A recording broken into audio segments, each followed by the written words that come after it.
Guys अहिले चाहिँ morning view सन्दकपुरको है। सन्दकपुर जाँदैछु म यहाँ चौरचोकबाट। एकदमै दामी छ मर्निङ भ्यू चाहिँ।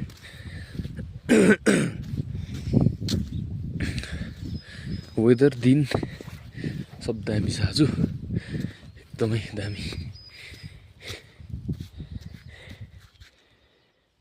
चौरचोक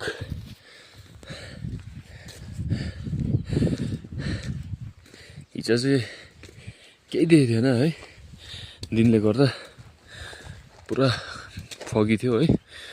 आज चाहिँ बिहानको मौसम भएर होला एकदम दामी मजाले घाम लागिरहेछ है।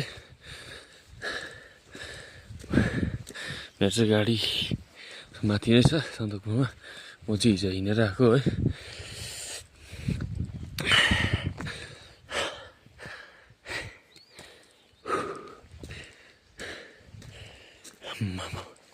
थाक्यो गाइस यहाँ आउँदा आउँदै।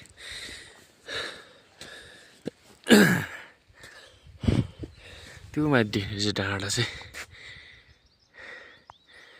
यो डाँडा चाहिँ सन्दकपुर भएको शेर्पा ज्यालेटको